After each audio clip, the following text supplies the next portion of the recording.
যার অপেক্ষায় আছেন সেই দুজন মানুষ এখানে মিঠুন চক্রবর্তী, মঞ্চটা একটু ফাঁকা করে দেবেন। মঞ্চে যারা আমাদের আমন্ত্রিত অতিথি ব্যতীত আপনারা একটু মঞ্চটা ফাঁকা দিয়ে করে দেবেন। এই ফ্রেম একটি ফটো মূর্তি উপহার দিচ্ছে।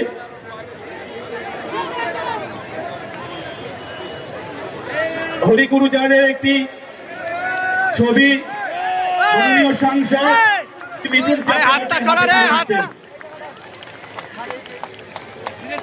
এরপরে অভিনেতা তথা ভারতীয় জনতা পার্টির নেতৃত্ব মাননীয় শ্রী মিঠুন চক্রবর্তী মহাশয় আজকের এই সভাপতি রায় মহাশয় উপস্থিত আছেন।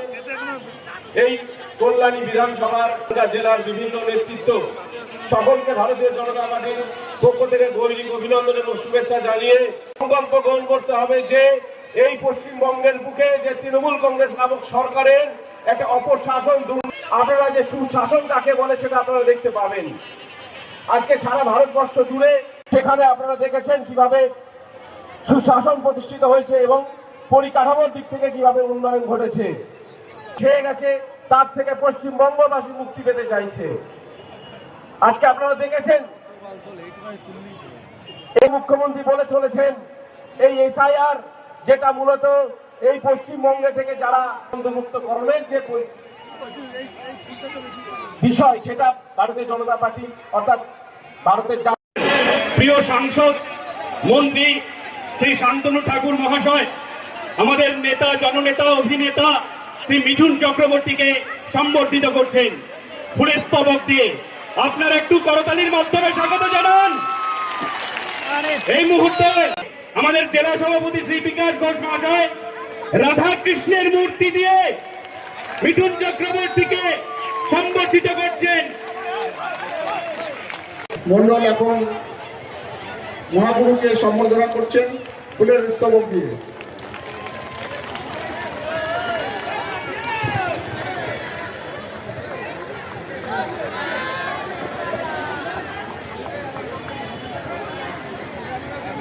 উত্তরীয় পড়াচ্ছেন শ্রী দেবদাস মন্ডল মহাশয়। এবার বক্তব্য রাখবেন আমাদের মন্ত্রী সাংসদ। এই ফ্রেম একটি ফটো মূর্তি উপহার দিচ্ছে।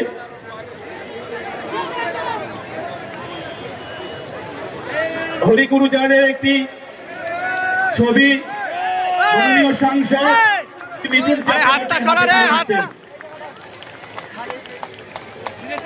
এরপরে ভারত মাতা কি জয় শ্রী রাম, জয় জয় শ্রী রাম। কোনো কাজ নেই, দেখবেন মোদীজি আসুক, শান্তনু ঠাকুর আসুক, যেই আসুক আগে ওদের মার ছবি বাবার ছবি লাগিয়ে রেখে দেয়। ওই পতাকা বিসর্জন হবে 26-এ।